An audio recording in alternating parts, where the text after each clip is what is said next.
co-collaborating here. They're located out in California. I'm going to let Connor explain that to you. Guys, give Connor Eubanks a big round of applause for coming out and helping us out tonight. Okay, so just to keep up with time, we do have an individual property manager, senior property manager that is out in San Diego. There's about 15 buildings. Great guy. He's taken me along with him throughout his career. He's going to be joining us at about that 1:40 time. So do me a favor, keep me on time. Even if we have to rush to get to him, he was only going to give us 10 minutes because he has another call coming up. So hopefully we get to him. But we're going to go ahead and start. So my name is Connor Eubanks. I'm with South Shore Road Services. We're based out of Anaheim's our corporate office.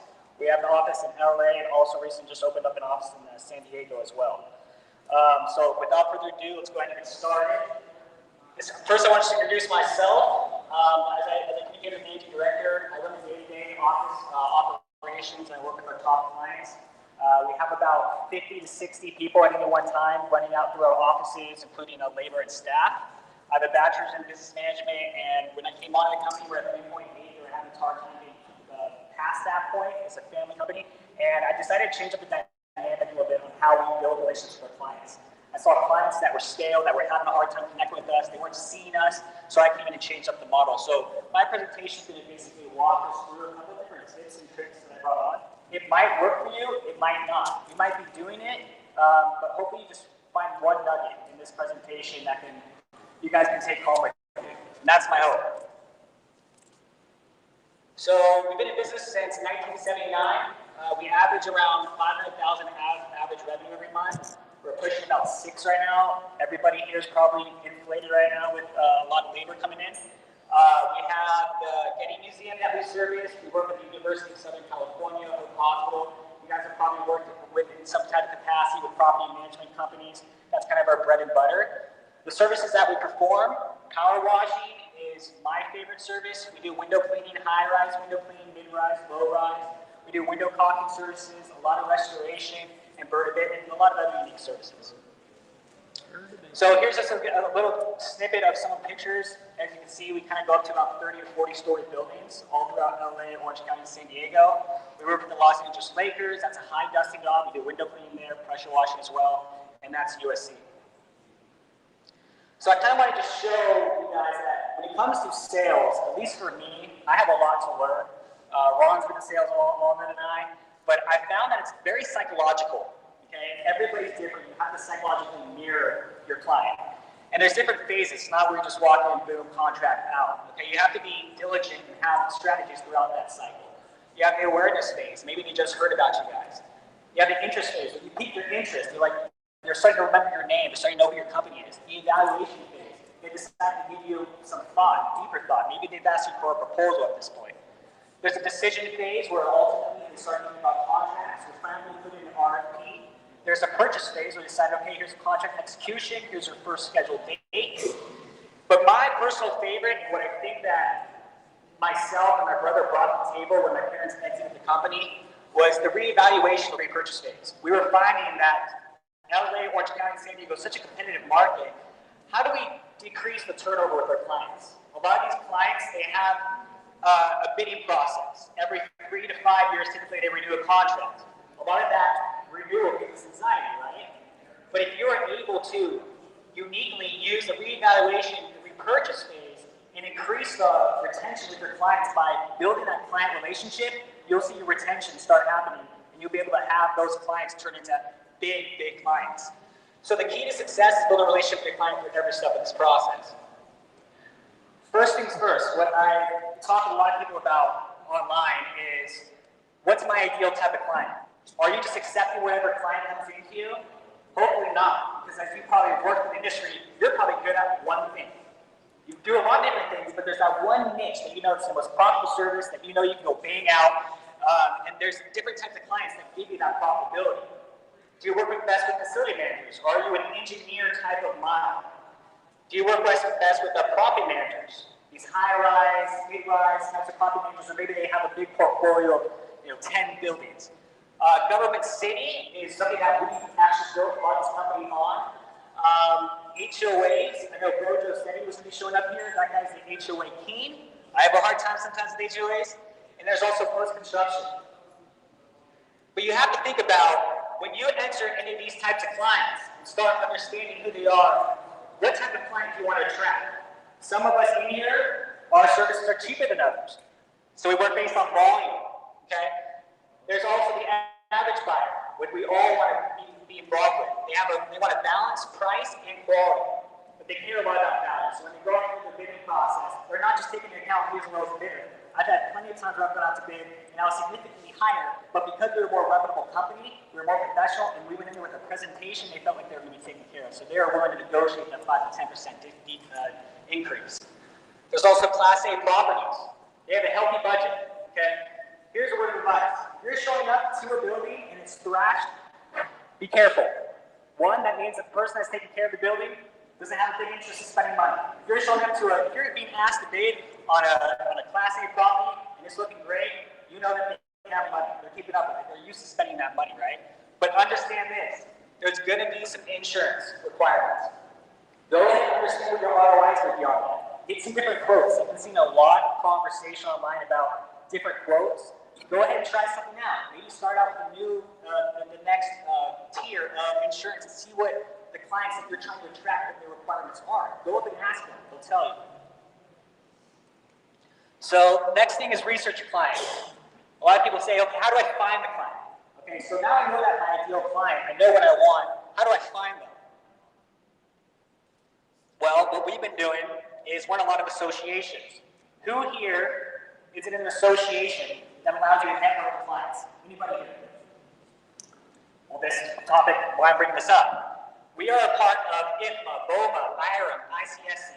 If you're more nervous about walking in the doors, pull up research, type in these organizations, and there's actual organizations out there that bring the property managers to you. How great would that be?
So you have now understood what your client is, right? You have understand what your clients are. You have targeted a little bit about what those clients do, what their background is. You put together a Google route.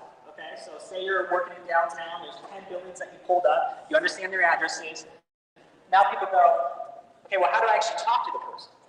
This is something that I love, and it's all psychological.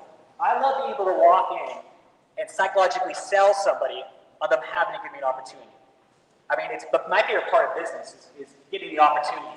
Having somebody that doesn't care about you at all, after a couple of touch points, they start to care. How do you do that? Well, a lot of people say, I can't get past security, or there's a receptionist who's an assistant. Darla never lets me go in and see the property manager. I don't understand Darla. Okay, well, let's keep it brief with the receptionist. How do you make the receptionist have that pass off? So typically when you go in there, if you guys are walking into customers and giving them a 5-minute spiel, they stop listening after 30 seconds, I promise you that. They do not care about the 40 different services you provide. They just want to see, do I actually want to work with this guy? And if you're drowning them with information, that's all they're going to remember. Dang, every single time I see Ryan's going to be shoving this down my throat and never having a chance to breathe. So I typically try to use name drops. If I walk into a Cushman Wakefield building, I assume that I maybe have a client somewhere else, or I look through their past history and I notice that Jack with Cushman knows Eric with Equity. Or if you guys walk into a residential household, that Jack might be familiar with somebody down the street. So you guys have to do that little research. It's all about preparation, all right? Make sure you lead with optimism. Have prepared rejection responses. A lot of people are afraid of being said no to. Let me tell you guys, and you guys should probably all know this, right? Don't be afraid of no, don't take no for an answer. Every time I get said no to, one of the biggest rejection responses is what? I already have a current vendor. Yeah, no shit, you already have a current vendor. We already know that. We already know you guys already have a current vendor.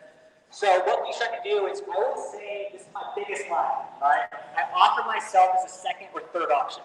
What are they gonna say? No? Here's what's really big. They might have a current vendor, but guess what? Something can always happen. So what I try to say is, hey, I understand you have a current vendor, but it'd be great if I could just, have my business card, give it to you, and just be available for your RFP process, because you typically have to have 2 to 3 bidders in the RFP process. I would love to just put my name in the hat. I would love to just be your back pocket opportunity. Typically, if you guys just take their no and just create that one more sentence, they'll give you that opportunity. Get the business cards. Here's the thing. The business cards are typically located on the front desk. So even if the receptionist and gatekeeper there is being a B word, here's the great thing, guys. You guys can walk up, you can grab the business cards that are typically displayed here, and get their boss's information without them even giving you permission. It's typically, that's what they do in these high-rise, mid-rise, low-rise buildings. When you walk into a property management, it's all there, they display it. Okay? So start your research beforehand, like I said. 80% of the sell is doing the research beforehand. Walk in there and pressing them. If you walk in there and you say, hey, I know you're with Cushman and I saw you on LinkedIn, you were actually with Jones Lang LaSalle, why did you make the transition? Why are you working with them now? Why this building? Get them talking about themselves. Give me one close. Cool. So your second touch point, and again, I call this a touch point process. The second touch point, you're trying to establish a connection based on your information and common goals. All right, this is the reconnection phase. Here's the thing, nobody ever shows up a second time. None of my competitors never walk in the door a second time because they feel like if they walk in the first time and they get any type of rejection response, they don't show up again. The property managers know this. I mean, this is their day-to-day. They're sitting in their office every single day, all right? And they have people walking in. Nobody ever walks in twice. You walk in twice, you know what they're going to think themselves psychologically? Man, I got to give this guy an opportunity to keep coming in. It's an open door policy for these offices. Use what you learned from your research. Now that you know who they're at, what the management wants, how long they've been there, you can use that as a conversation starter. Establish yourself as a constant. Again, you're not going away. You're going to be around. You are something as a player, right?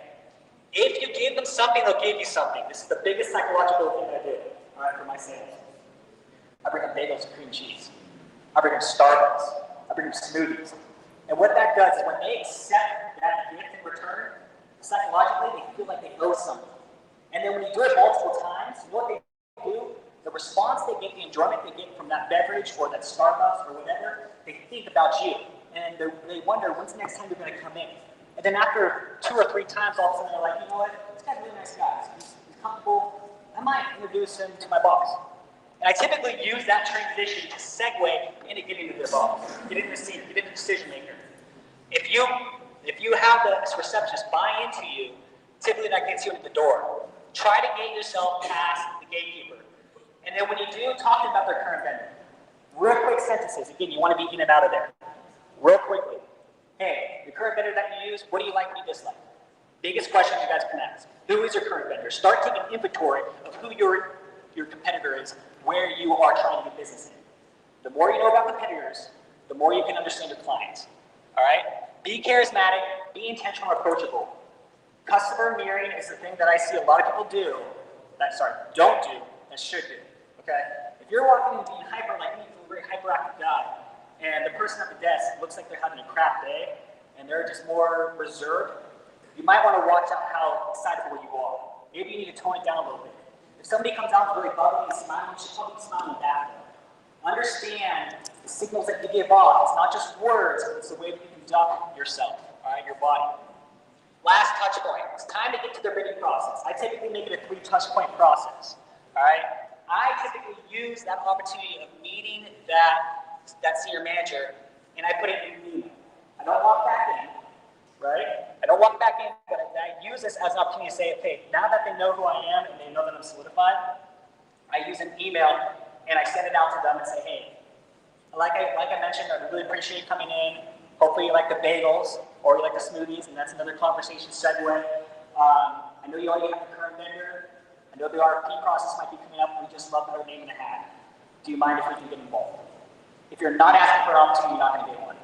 Do not expect these property managers to come to you and go, oh, Bill, please, I need your pressure washing services. No, they do not. They need your relationship, because the one that they have with the current vendor is not going to be as good as the one you have the potential of giving them if you have the intentionality. All right? So now that I gave you some key ways to kind of walk in the door, how are you going to make that even more effective? Like I said, I'm very psychological with my relationships. Okay, I understand people. Somebody likes Disneyland, you know what I do? I spend all night looking at what Disneyland means. What is out there? What are the rides? What are the things that they enjoy doing? I met another person that really likes the Los Angeles Lakers. Guess who else likes the Lakers? I do. Okay, so I was able to have a conversation about that. Another person who just recently got engaged. You know what I did? I started watching The Bachelorette just to have conversations about proposals. You might think that's pretty funny, but guess what? When it ends up in the contract, because they feel like they have a connection with you and not their current vendor, you're going to thank me. So, a couple tools. These are hopefully you get a nugget out of this. Action paralysis. The biggest reason why property managers do not pivot to a new relationship is one of these biggest things right here. They don't want to have to put in the effort to switch to a new vendor. They feel like you're not going to take care of it because they don't really know you. And that's why it's so important to build that relationship. Justify the simplicity. What are you going to do to make the transition easy? Well, we do multiple different things. For example, before we step on a new property, and I tell these people, this is what we do. Before we step on a new property, myself comes out, one of the owners, okay, with the account manager, with the crew member who's actually going to do the service. And I walk the whole entire property, and I don't just look at your window cleaning. I look at anything on the building that you should know. I might not be an expert on how to fix it, but if I see a hole in your building, you probably want to know about it. Don't just be a window cleaner. Don't just be a pressure washer. Be a consultant, okay? Let them know that's who you are and that's what you do. If you're just going out there wanting to get paid for the squeegee on the last, set yourself apart, be unique, go out there and tell them something they don't already know. And you can do that in the first and second touch point. You don't need to ask for permission to walk on the property. Okay, if you do, you should probably run. All right? Walk on the property, give them some advice, take some pictures, see what their current vendor is already doing. All right? Embrace the powers of labels. Like I said, women and both men, obviously, I don't want to be sexist. And encourage their authority, their career, their title. All right? They work very hard. You work very hard. Don't forget about the struggle of your customer. The struggle of your customer is very important to your success. Understanding the psychology of the struggle of who you're working with will get you that relationship. Go deeper. Challenge yourself to go deeper. And understand when the right time is to do that. All right? Ask them questions about if it's only one question on your first or second touch point, they'll remember that. Highlight your strengths by admitting shortcomings. I always use the biggest words that you guys have ever heard, okay, that's used commonly, is I definitely undersell, over-deliver. When I set people up for a first service, I always use these words, learning curve. Do not set yourself up to go into that first service and try to and let them know that it needs to be perfect. I like to let them know it's like, hey, we might have a little bit of issues at first, but let me tell you something. South Shore, we come out and we fix it. And if you allow me to have that learning curve, and give me the time to get that process, we're going to get it done right every single time. Now, what that does is it sets me up for success. How many jobs have you guys gone on? Whether it's a residential job or a commercial job, where someone goes, I thought that would look better. Or I'm not going to pay for this. Right? It's just nodding your heads and everyone's go with that. The more time you spend communicating with your customer and highlighting the strengths by admitting your shortcomings and setting those expectations, more successful you'll be. My personal favorite, use urgency the right way. Have you guys ever tried to sell a contract and use specific wording to try and push it along? I have. When it comes to, for example, window caulking. So we'll actually go out to buildings and we'll remove joints and we'll reseal them. What's the one thing you can't do in the rain? Caulk windows. So what we do is we say, hey, rainy season's coming up, and if you don't approve this contract, unfortunately, you might have window leaks that come up, and if you don't get this done, your tenants are going to be suffering with water coming into the properties. It might have damages. I can't tell you how many times that's worked. All right, you guys can do that with your pressure washing service as well. Hey, you guys have a property walk coming up. I saw a sign on your window that says that the owner's coming by. Here's a picture of the dumpster. What if he wants to go throw something away? When it comes down to it, it's their reputation. How the building look is their reputation. If owners come out and they see that, you use that to create the sale. Use urgency the right way. Stand for something. What makes you unique? I'm the smoothie, Starbucks, and bacon guy. That makes me unique. Another thing that makes us unique is we also give site inspections for the rooftops. So we'll actually go out, instead of just doing the window cleaning or doing the pressure washing, we'll go out and we'll do actual free site assessments. All right, we'll go out and do inspections. Figure out something that you stand for. You being better than somebody else, or you caring more, is not the way that you guys are better than somebody else. Like, if you go out there and somebody said, well, I already have a current vendor, why would I use you? If your response is, I care more, show them and come up with those things, and physically show them that you can do those things, and let that do talk. And they'll make the decision. They're smart people. They'll understand that. Create small wows. Constantly look for ways to impress, all right? Like I said, we don't just go out to people's properties when they do. We'll actually go out throughout the year. And we'll make recommendations. You know what? That turns into money. I'll go out 3 months before the service is due. When I'm supposed to go out and do the window cleaning, once we're building, I'll go out and see calcium all over the windows. And I miss it because I'm only out there twice a year, right? And I say, hey, there's 12 windows here with calcium. You know what that does? It gives them an opportunity to utilize their budget, okay? So these are a couple different ways that you can be even more successful when coming into a relationship. Engaging clients after making the sale. This, again, is what I like the most. Keeping the client in the reevaluation and the purchase phase. This is how you guys build the company. This is how you scale, okay? The more building blocks you have, the more sustainability that you have, and the better your relationships are, less of turnover you're going to have. Okay? Here's the thing. You guys sign on the client, and you assume their budget is $5,000 because you gave them a window cleaning budget for $5,000. You assume they only want one time a year, but you know what happens is new ownership comes in, more money comes in, and instead of just going into one time a year, you can go into 3 times a year. Okay? How do you be a consultant and make more money in the reevaluation, repurchase phase instead of having anxiety and fear that you can lose the account? When you position yourself in that way, I promise you will be successful. You know what we do? We don't just give them budgets. We pour in recommendations financially in there. When I go out and do my site assessments, I'm going 1, 2, 3, 4. There's 5 things that you need to consider putting in your budget. We just slam them in there and send them out there. And every single one is in need. You know what that does? They go to ownership, they ask for a higher budget, and now all of a sudden they go from a $10,000 client to a $20,000 client. How many clients are you doing that with? Why not? You need to ask yourself that. If you are not being a consultant and adding services to every single client, every single year, here's another thing. Everyone's getting increases right now, right? My clients say, if you go above 5%, we're going off the bid. Okay, I understand that. How about this? Instead of giving you an increase just based off of our typical services, what if we just add an extra service or an extra frequency? That way they can justify they're getting better cleaning, right? Not just on the same frequencies, maybe they're getting another frequency, another service. So you got to find different ways to keep them in that phase. So make opportunities to upsell, all right? Give recommendations, like I was saying, regular site visits, promote other services. Do you guys just do pressure washing and other things? I heard other people do paver sealing, okay? Research what else you can give to them. Keep them interested. Pour into your top clients on a recurring basis. We actually do events throughout the year. So in addition to going to hosted events by associations, which is really nice, I have an actual team, myself and 2 others included, that we put on events ourselves. So we recently just did a Dodgers game.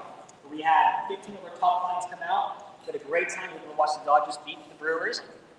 Too bad that they're out of it now. But it was a really fun time. We did a murder mystery event where we had clients come out, we had a dinner, and we made it really fun. And if you don't have the budget, partner with somebody else, maybe in a different industry. What have you thought about before? When you're a pressure washing, if you never think about doing window cleaning, find a local window cleaner, bring your clients together, you can get some of their work, they can get some of your work, and split the cost of that event. You know, these are great ideas that you guys can utilize. Just do a cocktail hour. And if you think that they're not going to engage with you, or if you're a little bit nervous, I'm telling you, you're wrong. Because you get them out to an event, I promise you they're going to be client for life. That's what they do. People want to feel trustworthy. That you can trust them. Not only, they don't want to see you once a year, they want to get to know you guys, they want to be able to advocate for you guys. Make them feel responsible for your success. Tell them the great news of, hey, I really appreciate you giving me the business last year. Guess what? I got another job right from the street. Get them excited about that. Let them know, hey, because you gave me the business here, because you believed in me, I've opened up a new division somewhere. That's what I did with Renato. Make them feel responsible for your success.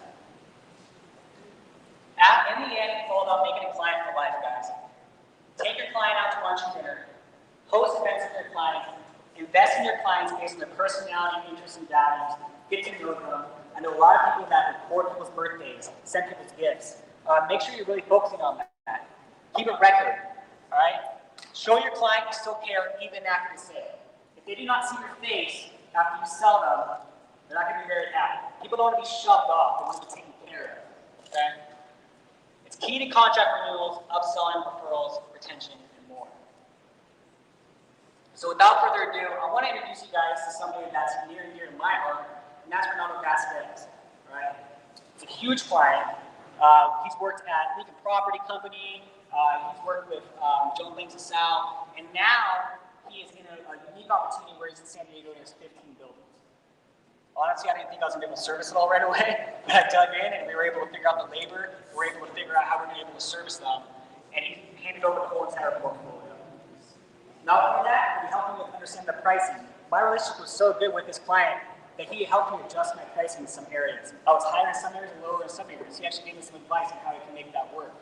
And that's a really cool place to get with your customer. If they don't have a budget for something, have a conversation with them. Maybe you can split the invoice payments. Maybe you can go out there, less frequency, but maybe do more work. Have those conversations. Renato is a property manager with Kiowa Realty.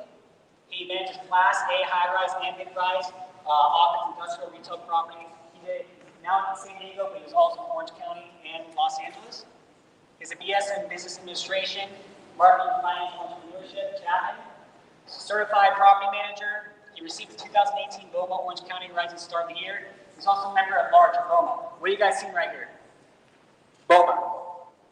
If you're not in an association, get one. I'm literally in the committee with this guy.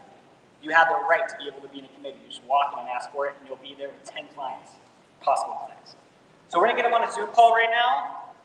Hopefully we have time for questions after. But here's the thing, guys. Like I said, hear from him, right? Ask him the questions. Have him tell you why he chose to work with us. Why would a six-figure client decide to risk everything, get rid of his current vendor that maybe been there for over 10 years, and decide to bring on South Shore? Is it because of our relationship? Is it because of pricing? And think about that for you. How could you employ that? So I'm going to go ahead and try to get this going on Zoom. So give me a couple minutes and I'll pull them up.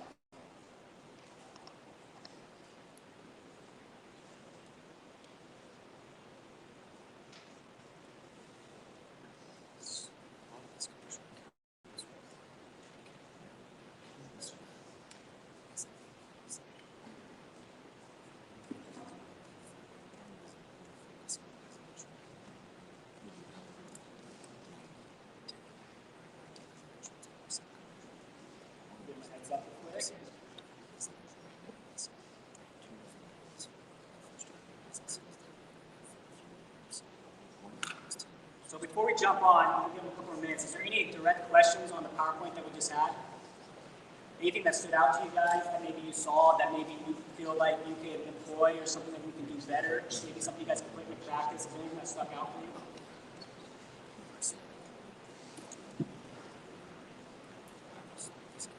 Anything at all? All looks pretty good to me. A lot. I mean, I couldn't recap briefly everything that I know I learned from that. So, do you have some type of Talk a little bit about that. do you have a PDF or anything like that Yeah. you offer people that we could get? Yeah, so I have a sales training course that I have. I bring people in, I train them on sales. I have like a 20-page document that I've written up, and that's kind of where this has come out of. But I really feel like it's about choosing the right person that you want to come alongside you and help grow the company. Being able to find somebody that's extroverted, that is a little bit OCD, that's on top of their game. That's kind of how I am, and I look for people that are similar to me, but also have some strengths that are my weaknesses. So for example, I'm not very technical. I'm not very great with equipment. That's a lot of everybody here has those strengths. That's just not one of mine. So what I do is I go out and find an operation director that has those strengths. All right. So that's what I've been able to do is I am able to kind of what I do with my clients, also with my employees, where I understand them, I get to know them, and I be able to position and set them up for success. So yeah, I can send you guys over. Send you over those documents. Anything else, guys?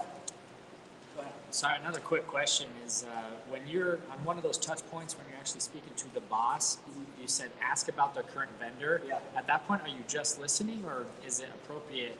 Have you seen it being successful and maybe pointing out a couple of things that maybe you have seen, or is that too? You typically would want to do that on the third touch point. Oh, okay. Because you don't want to go in and look like you're bashing somebody and just try to get an opportunity. So my recommendation is save that for once you send an email and ask you to RP, hey, we think there's some things that we can improve upon here. We noticed this and this and this. Here's a couple of pictures. Please let me know if we can be in your RP process. Again, I used to send emails that were 2 paragraphs long that never get responses. Nobody has the time to read 2 paragraph long emails. Keep it short and sweet. Bring it to their attention. Picture, couple sentences, and then circle back. So I always try to circle back, and I keep a record. If you guys don't have software for this, I can give you a couple recommendations. But I record the time and date that I last saw them, and then I go ahead and put what touch point I'm on with them, and then I'm able to circle back and keep up. So recently I stopped in a building, and they're like, wow, you are in here every 2 weeks on a Friday. At the same damn time. How are you doing this? And I'm able to do that, and that's again, another thing I was able to impress them. I'm not sporadic, is why you want to establish yourself as a constant. Have some type of routine that gets them comfortable. All they're doing is being uncomfortable all day long. They're dealing with chaos. How do you put them psychologically in a place of comfortability with you? How do you tie your name to the comfortability? Bagels every 2 weeks. Bagels and cream cheese. I'm telling you, bagels and cream cheese. And I started learning. People were like, oh, you know, I actually don't like bagels and cream cheese. I'm more of a smoothie person. You know what I do? Show up 2 weeks later with a smoothie, they freak out. Yeah. You remember? Yeah. Yeah, I remember. I'm writing everything down in 30 seconds. So we go ahead and pop in. Okay, we're ready. So let's go ahead and see if we got the sound moving.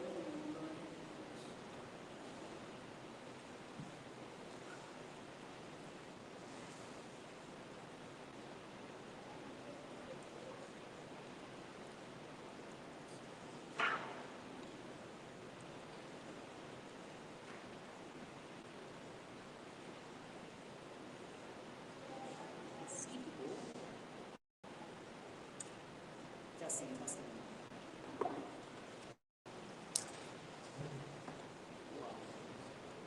There he is. Hello, hello. Can you hear me? I can hear you fine. Can you hear me okay? Fine. So I know you can't see everybody here, but we're going to make a quick yell just so he knows that it's not just me and I'm setting off for this. So let's all go and say hello, Renato. 1, 2, 3. Hello, Renato. I can hear you guys. Perfect. So Renato, I want to just kind of start this off because we don't have a ton of time. I'd love for you to just kind of introduce yourself real quick, your portfolio, you know, the different types of vendors you work with, and just maybe a quick background just for everybody to listen to. Sure. Thank you. So my name is Renato Vasquez. I'm a property manager for Kiowa Realty. Currently, or let me backtrack a little bit. So I've been in the industry for about 10 years. I have managed properties in LA County, Orange County, and now San Diego County. Right now, my portfolio consists of a little over 1.7 million square feet, mostly Class A office building, but a little bit of retail. And in my past, I have also done industrial, retail, and again, office commercial. Yeah, that's pretty much it in terms of the vendors that we use. Most of the companies, again, that I work with have managed Class A office buildings. So we do services such as engineering, security, janitorial, window washing. So just your bigger services there. Great, thanks, Ronaldo. Next question is, why did you choose to work with South Shore as a vendor specifically?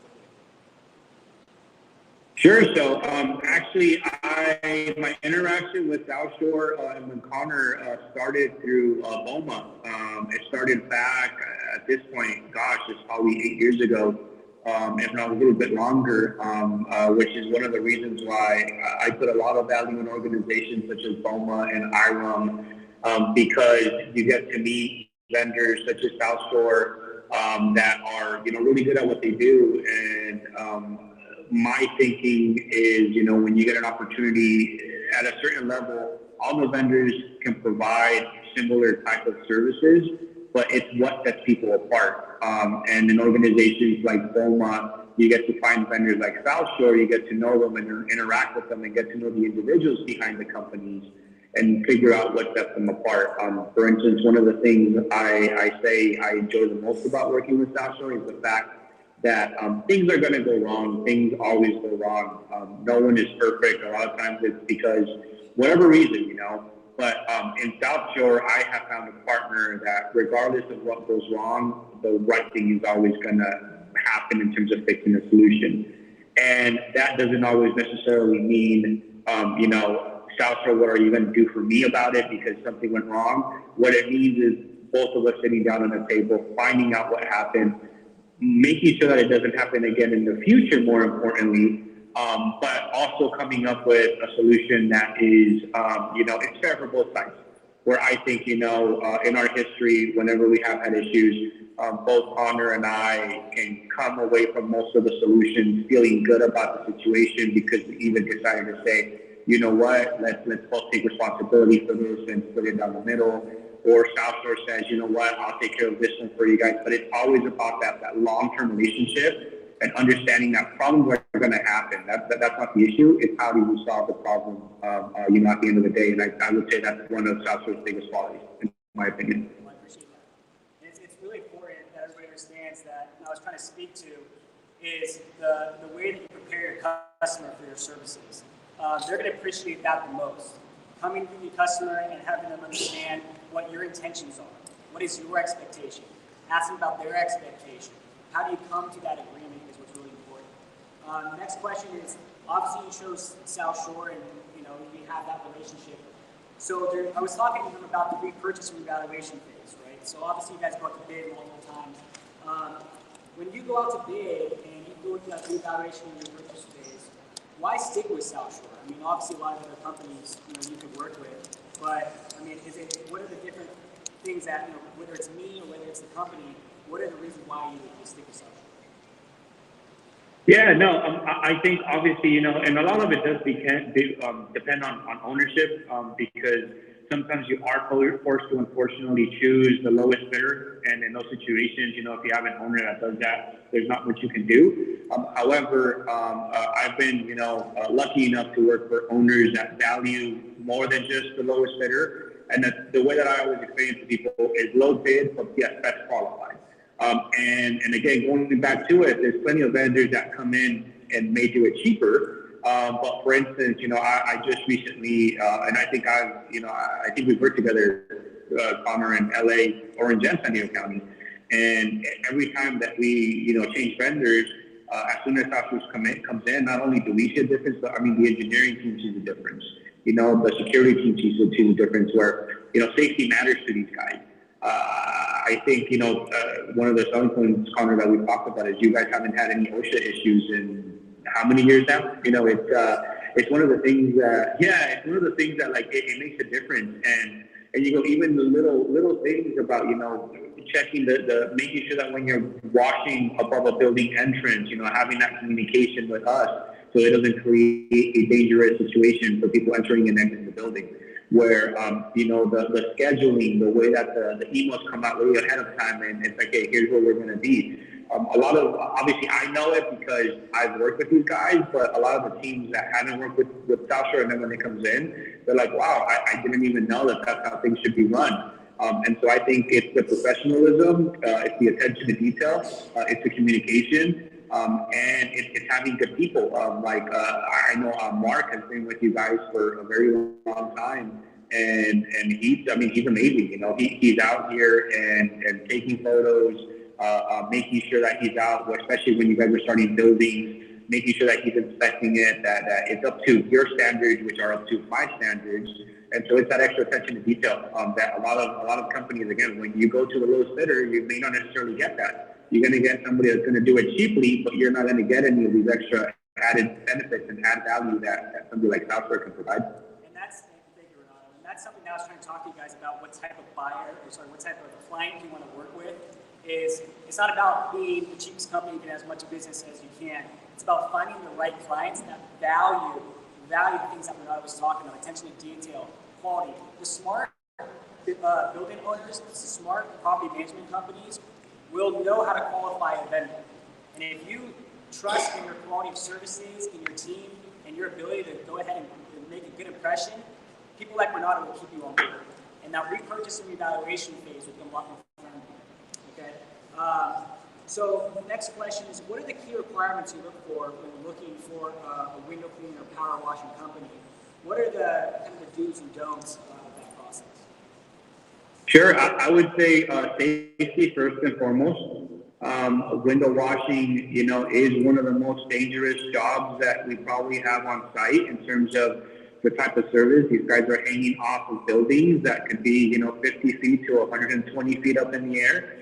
So I think just, having that safety and, again, the reassurance with that, hey, you guys know what you're doing. You've been there with, OSHA, you follow the rules, no incidents. So I think that plays a huge role. And then secondly, I think is that extra communication, because of the fact that we have, as a property manager, I'm no expert in any one field, but I have to know enough about, plumbing and electrical and like different categories. And so it's nice to kind of have something that I know I don't have to worry about on a daily basis, where it's like, hey, this is one of the vendors that, you provide me with photos, updates on when you're there after the fact. You give me, the scheduling is always there ahead of time. The before and after photos are always there on time. So it's nice to kind of have that where it's like, hey, I know at least this service is taken care of, which takes away my, which helps me utilize my time in other different aspects. What he was mentioning, you guys probably take photos for your own marketing purposes. I always like to send photos during the service to our clients as well. Send photos during the service, giving them updates, let them know that you're on the property, not just your team, but you yourself. You're out there making sure that everything's going okay. Now, a lot of times it creates more communication while they're on site. You can bring to their attention, hey, Renato, we're cleaning your windows, we're doing the pressure washing, but we found something that needs your attention. Or there's a cracked window here, we haven't gotten to it yet. I just want to let you know that it's over there. So it protects you from some concerns, liability, but it also reassures your client that you're not just, again, out there focused on the cleaning, but you're also being safe and attention to detail of what could be a liability. Last question I have here, Renato, we'll take a couple of questions if anybody wants to have one. If you guys want to have a question, go ahead and write it down, because Renato does have to jump off here soon, but he's available for you to answer that question. So, Renato, obviously, South Shore has done some events with you. We've come to a couple of those. You know that's something that we really enjoy. How many other vendors, do those types of events? And if there are others, what are some of those events, and what are the events that you enjoy with South Shore? Sure. I mean, I think one of the, or the reason why I enjoy the events with South Shore is, again, because you get to interact on a personal level. Because going back to the point, it's like you get to a certain point, most of these vendors are going to be the same quality, similar quality. But if you have two vendors that are equal in quality, equal in price, what sets them apart? And I'm a big proponent of like so short. Why not work with people that you actually enjoy, the company with as well? So it's like, hey, if I can kind of kill two birds with one stone and work with a company that's not only good, but that I also enjoy interacting with, then it's a win-win. And again, I've always enjoyed the South Shore events that we go to because they're different. Obviously, yes, you can do lunches, you can do happy hours, you can do things of that nature, which is what a lot of people come about. But you guys really kind of, you take it to the next level by doing things that it's like, oh, like this was fun. Like we had the cooking, or I think the baking event we did a couple of years ago, or magic show that we did in Disney. And so again, it's just fun because it's another way of you get to build friendships with the people that you get to work with. And again, going back to it, Connor and I have known each other for 8 years now. We both met each other at BOMA when we were, greener in the industry. And it's great kind of seeing both of our careers kind of grow in similar paths, where he's been taking on, bigger roles for his company, expanding into different regions, and I'm doing the same. And again, it kind of goes back to that, like, it started with that relationship, it started with that networking that all happened with BOMA, and then when that happens, then the rest of it becomes easy. I really appreciate getting on the call and being available. Obviously, this is what you guys get to do with clients when you create that trust and relationship, is you can ask for favors, having you on the call. And when we're able to educate others and motivate others and show them that this is attainable. It's attainable to have this type of relationship with the client, and you probably have a couple that you do, but why can't you spread that out? How do you create more time in your day to have those relationships? How do you become more intentional? Watch your business grow off of that. So if anybody has a question, I'd love for you to be able to ask another question. Go ahead and project your voice. But now's the time if you want to, if you've been wanting to get into the commercial industry and you wanted to ask those questions, now's the time. Does anybody have a question? Yeah, over there.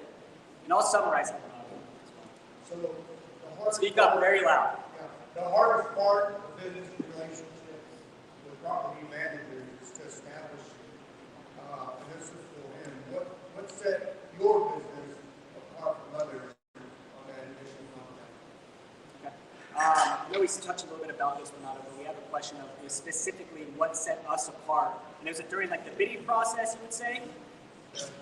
During the beginning process, what set South Shore apart when you're looking at maybe your current vendor? Let's just maybe make it more specific. What set South Shore apart from your current vendor that you're using at the time? Maybe Sure.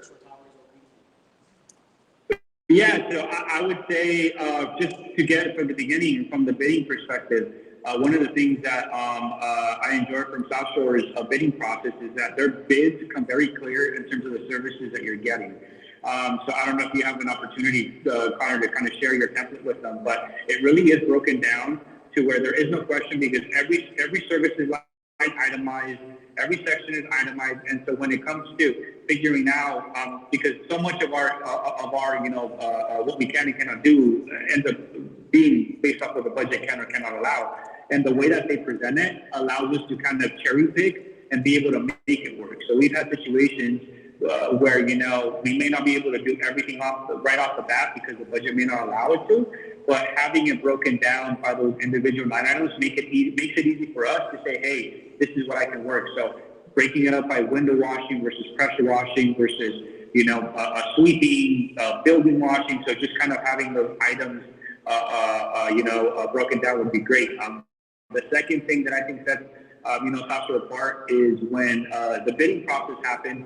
A lot of vendors tend to send just the sales guy. They send the sales guy, which is great, but you see the sales guy at the beginning of the pitch, and then you never see that person again. With Connor, with South Shore, every time he brings Mark to the table, and not only is it different with Connor because he also will be part of the process the entire step of the way. So it's always nice when, as a company, you feel like, hey, this person, the person that sold me the goods, is also going to be there. When things get hard, they're not just going to go away. But I think the key is having like the person that's actually going to be the boots on the ground, in this instance, the Mark, be there as well. Because ultimately, when the salesperson is gone, it's going to be, that other person. And I can't tell you how many times I've been in situations where, a salesperson comes in, we award the job, now we get to meet our person that we're working with, and that person doesn't know what the salesperson got them into. Or it's like, yeah, like they promised this, this, and that. And again, just to make sure everybody's on the same page, don't just invite the sales team, invite the people that are actually going to be taking care of the account. I appreciate that. And something you guys got to know is what software you're using. What is the, if it collects, what I try to do is I try to collect as many proposals from competitors as possible. Okay? And why I do that is I want to make sure that my proposal looks the most professional, the most easy to read, and it's the most concise. Okay? You want to make sure that the professionalism that you're going to put in, the hard work you're going to put in, they can see right away on paper. And that's why we were passing out some of our flyers and some of our folders, is we want to show it's like, hey, it's easy to read, we're not overwhelming you, and then like we're not saying you can cherry pick. We're recommending this and this and this. So when we are asked for a proposal, I'm not just giving them sometimes what they want, I'm giving them what they need. And so what we do is we'll actually line item out what they want, so it's apples to apples, and they'll separate it up into recommended line items. It's awesome. It's so great. Because they're not even, a lot of the property managers, when they are going out to these bids, sometimes they have new team members. They haven't even watched some of the property areas. They don't see what you guys see. So we make that recommended section, and it gives them the ability to be like, you know, we have an extra couple $1,000s in budget. Let's go ahead and put it in there. Any other questions, guys? Before we go ahead and take off? Anything else? No? 5, 4, yes. One more? What would you say like a good follow-up time frame from like the first time you go meet someone like that? That's a good question. So Renato, a question for you is, what's a good follow-up time frame during the first initial relationship process? Maybe when somebody comes in and introduces themselves, or maybe after the bid is submitted. When's too fast? When's too long? And how many times do you typically want to be followed up with? Is that a good summary? Yeah. Sure, yeah, so I'll answer that twofold. So I think the initial process is first the introduction. Well, maybe, you may not necessarily be in the mix for a bid yet, but you've just, you've met this property manager at an event, at BOMA, whatever it is. So I think, obviously, business cards are always great. Try to do something that sets you apart, because again, everybody's doing that. But once you kind of do collect a business card, I think within a week is more than fine. Even if it's just a simple, hey, great to meet you at the event yesterday. Would love to kind of have a cup of coffee, lunch with you at a future date. Let me know. And at least your contact is out there. You sent it out there. It's on the radar. And then you kind of leave it alone and maybe follow up, every other month or whatever. But at least within that first week of meeting them, so that way it's still fresh in our minds. We know who it is and go from there. Now, in terms of the bid proposal, once you submitted the bid and once everything's going, most of the time it takes us, anywhere from a week to 2 to review the processes. Hopefully, they're reaching out to you ahead of time with additional questions. But I would say in the bid process, if you haven't heard back from the manager within 2 weeks, it's probably a good time to reach out to them just to see if they have any follow-up questions that they may have. Yeah, Ron. What time of the year does he take proposals for 2022? What time of the year do you typically do your budget season for when you're taking proposals in the following year? Sure. So that really varies from company to company. However, most companies that I have worked with, budgeting season starts around August to September-ish is when I see them. So a lot of times you see people, wanting to go out to bid right before that time. So May, June, July is when it's good because budget season is around the corner, and if they're looking to make a change, it's there. That I would say traditionally, but then of course, then you get situations like someone that I've had where if the vendor's not doing a good job, then that could just be, any time of the year. But I would say either that, May, June, July timeframe, or sometimes also end of the year, October, November, December, as they're getting ready for the next budget year.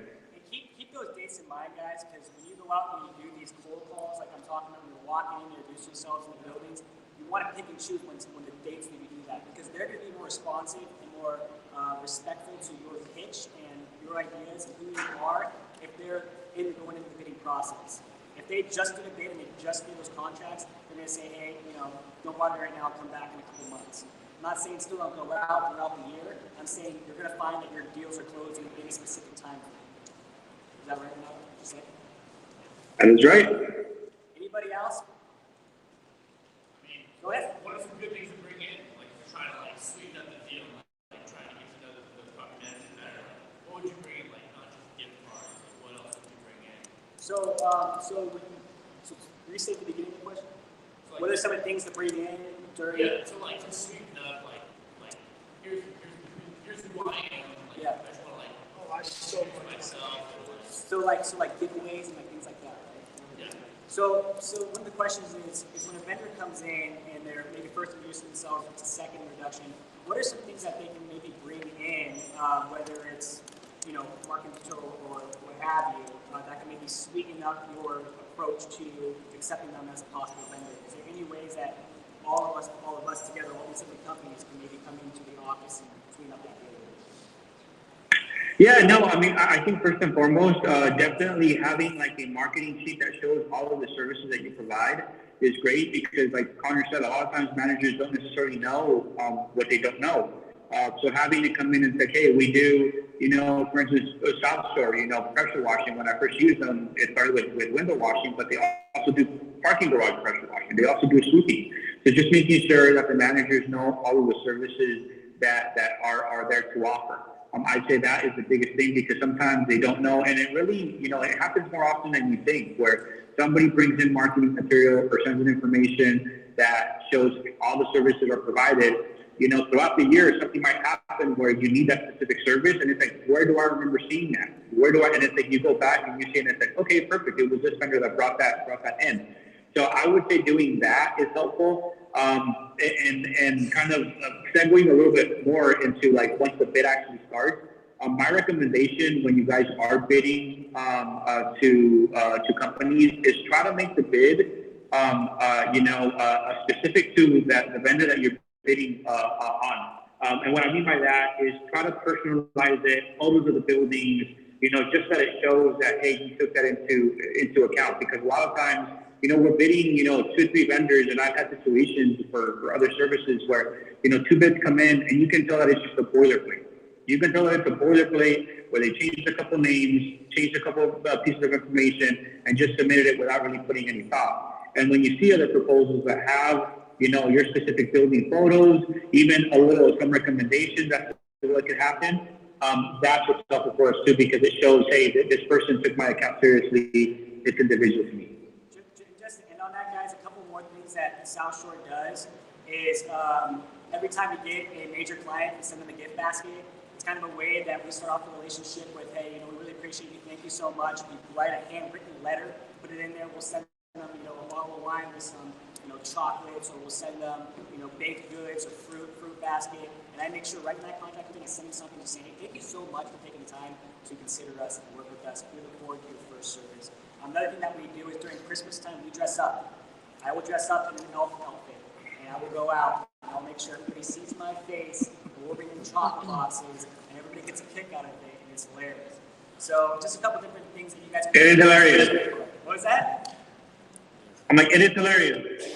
I can vouch for that. Let's see thanks so much. I know you got a 2 o'clock call. We really appreciate you. Yeah. I know you're very busy, and I look forward to seeing you. Thank you, guys. Thank you. Thank you.